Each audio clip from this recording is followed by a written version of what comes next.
Hi everybody, how's everybody doing? I hope everybody had a good weekend. I know that I did. I found on Peacock, I am a big Tiger King fan. I mean, I know I've watched that documentary at least, I don't know, 30, 40 times. I don't just sit there and watch it, I listen to it because they're so funny, and I'm surprised that these people existed and that we hadn't been able to see them much sooner than we got to see them. So they have a new series on Peacock called Joe versus Carol. And let me tell you something, they are pretty spot on with the following of the documentary itself. And the characters, I have to say the one that's playing Joe, you see Joe until he speaks because the character playing, I'm not sure of the name. I know he's played movies before and I've seen him and I do like him, but he's not like somebody I've seen a whole bunch of movies to know his name. But he's doing a fantastic Joe role on playing Joe. He's doing really good. Up got the look down. But the one I'm most impressed with was the Doc Antle one. I mean, he's pretty spot on. So we're up into the series where his lover Travis has already shot himself. So we've gotten that far, and like I said, it's following pretty close, very closely to the storyline. Of course, you know, I do think that Carol Baskins did kill Don Lewis. I'm sorry. It's just so coincidental that he just disappeared like that. And of course, that's an easy lie to remember, that he was getting up early the following morning because he was going off. So that was a very easy story for her to remember.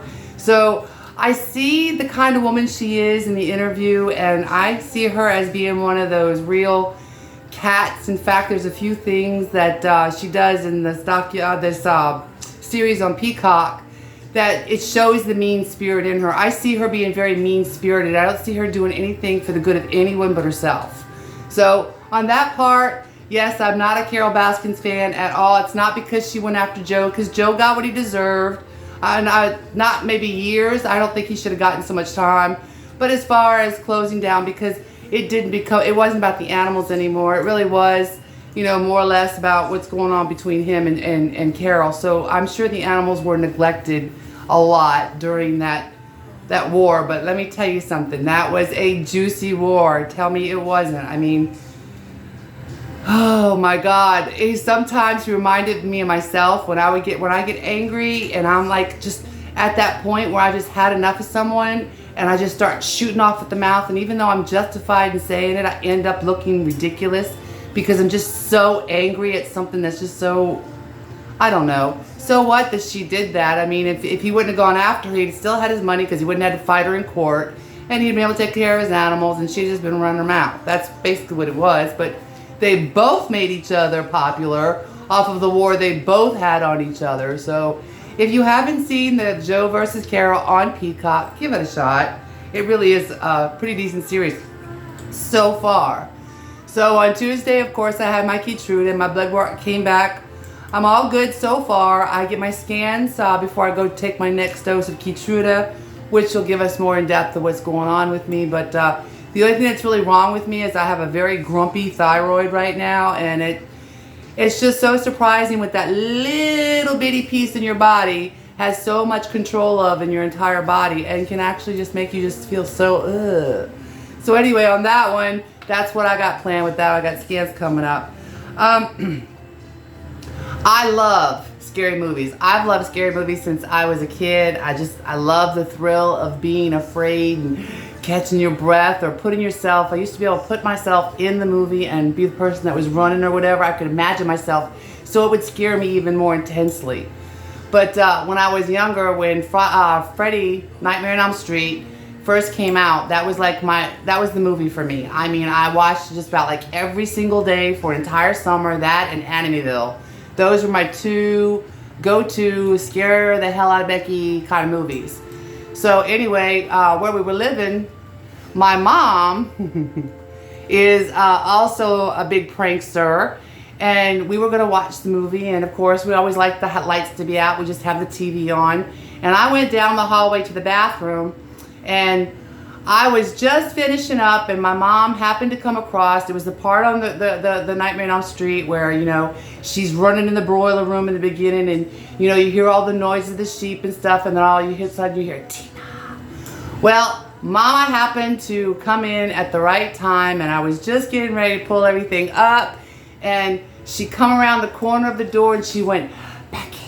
And when she did, all I could do was stand there with my hand and just, She's never let me live it down, but I've always loved scary movies. So of course, when I saw the previews for Megan, I had to go see Megan. The dance one where she's dancing and the guy runs the wrong way I found that comical, but the dance scared me. And let me tell you something. She is the 5.0 version of what Chucky would have been back in our day. So she's just going to be the new Chucky. I don't see any more Chucky movies coming out now because she is honestly probably going to be the new Chucky. But the movie was really good as far as the startling and the scaring. It got so scary at one point, I grabbed my breath, and when I did, I actually swallowed my gum. You know, so I'm like, it really did scare me. I could just see the headlines on that one, you know, woman dies watching Megan, you know, to make it feel like, you know, I died of fear. Just like they did with Blair Witch. Remember when they were telling people that, oh, people are running from the theaters, they're so terrified? No, no, no, no, no. That is not why people were running from the theater terrified. They were running from the theater because of all that motion. It made you sick. I know because I was in line thinking, oh goody, if people are running, it's got to be really scary. So I went and plunked my money down for the 4 good scares that it gave me in the movie. But Megan's honestly worth a good watch. I wish I would have waited like maybe for it to come out on, you know, TV because it's really expensive to go watch a movie. You don't even want to buy popcorn anymore because it's almost like $20 just for one popcorn and one drink nowadays. So I can remember when you could go to the movies with 20 bucks and you could buy popcorn, candy, Cokes, and, you know, get in all under $10. Those days are long gone now, my friends. So anyway, if you haven't seen Megan yet, I would give her a try. She is good. I mean, I don't understand how anybody would have wanted a toy like that anyway because she's creepy even before she gets creepy. So, I mean, when the little girl got excited, it was like, okay, I would not have wanted that toy. That toy would have scared me to death. And then the only thing that bothered me is the fits they let her throw. You know, back in my day, if we would have thrown half the fits that little child threw in the movie over not getting her way, I remember having to go pick my switches and remove the leaves so that my mom could use and it had to be a springy one. I could not get one of those brittle ones that would break. No, no, no, no. So we knew better than to talk to our parents like that. So on that part, I do give it a thumbs down because I'm pretty sure kids are going to watch that and they're going to think it's okay to talk. They're making it okay to be disrespected, and I'm not okay with that because yeah, I might forget somebody's kid's not mine one day, and if one gets stupid enough with me, you know, my name isn't Bitchy Becca for no reason. So on that part, I didn't like the spoiled brat part. That movie could have done without the spoiled brat not getting her way and throwing the tantrum which she threw. I could not believe that she threw that tantrum. So anyway, on the scaring part, I got lucky enough to scare Charlie Bug this week. He had gotten me really good the last week because he came home and I didn't hear him because I was in the shower. And one of my fears is from Psycho, so I've always been one of those girls when I'm taking a shower, especially if I'm a house by myself, is I'm always watching the shower curtain. But for some reason, I guess I've slacked to my old age and I wasn't paying attention. And Charlie happened to scare me twice, not once, but twice in the same week, putting his hand through the shower and because I didn't hear him pull up. So I got my opportunity to get him this week when he came home from work. He had gone into the back and I just so happened to be getting up. I wasn't even thinking about scaring him. I just happened to get up and I was walking towards the kitchen and I realized that he was not coming. So I went ahead and I hid alongside the door and I waited and I was fixing to give up because it's like, what is he doing? So I'm glad I didn't give up because sure enough, here he came, and when the door opened and he come around the side, I got to go boo. And you know, Charlie Bug is like one likes to beat his chest. He's got more attitude than he really needs to have. So for him to have actually went, and be really scared, it was awesome for me, and I got a good laugh from it. And of course, You know, I have this certain giggle that I do when I do something wrong or I'm thinking about doing it. And when I make that laugh, I've either accomplished it or I'm fixing to accomplish it. Either way, when that laugh happens, it's done. So it was fun to finally get even with him after he decided to scare me twice. So, yeah, so if you, like I said with Megan, please give her a try. She was pretty good, or you can wait for it to come out on TV. The next movie that we're supposed to go see, it's usually me, Charlie Bug, and my bonus daughter that go and to the movies together. So we went and seen Avatar, the first one, when it came back in the theaters. I loved the 3D motion of it. So we were going to see the second one, but Megan came out, so we kind of like, oh, let's go see Megan. So our next movie is probably going to be the other Avatar, which I'm kind of excited to see, but I really cannot stand those long freaking movies. I really hate them when I'm out in public. I'd rather be at home in my pajamas, you know, maybe curled up under a blanket or with a pillow, lay with my fur babies and enjoying the evenings than to sit in a recliner with a whole bunch of strangers watching a 3-hour movie that if it got bored enough, I might start snoring. So yeah, on that one, I think I might want to wait for that to come on TV and we'll rent it that night. But anyhow, I also noticed that there is a troll out there that says not only things that she needs to take her own advice on, but she also does still not know how to keep my name out of her mouth. And I don't know if I want to give her name. I just know that if you put her and Gollum from the Lord of the Rings side by side, you can see a distinct, I don't know, they might be relatives, it could be brother or sister.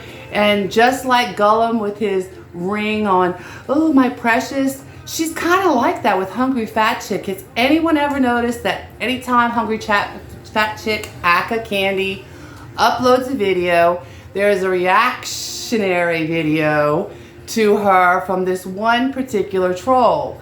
Well, anybody that shows with Candy or whatever, she of course then puts them on her list.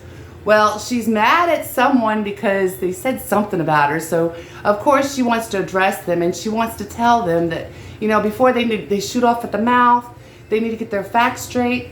This coming from the same woman that thinks that I'm a cop who was in Las Vegas bragging about smoking weed as a cop. And then she's, you know, on that train of I look like a man. And yeah, a man can't get cervical cancer. So maybe you should take your advice on getting your facts before you shoot off or run off at the mouth, however you put it. But, you know, she also reminds me of Samara from The Ring. I keep waiting to get one of those phone calls after her video is, you know, on my feed of you have 7 days and she's gonna come through the screen. She's always complaining about a eye infection when it's just bad makeup and eye boogers. And if it is an infection, baby, try washing your hands after you wipe and stop playing with the eyes if you choose not to wash your hands. Anyhow, I hope everyone's got a blessed week coming up, and let me know what you're up to. I'd love to read what you're up to. I don't know when I'll upload another video, but I will try. Again, Megan was awesome. Give Joe versus Carol on Peacock a try because it really is good, especially if you're a Tiger King fan, because I am a Tiger King fan. So I hope y'all have a blessed week. God bless. Love y'all. Bye.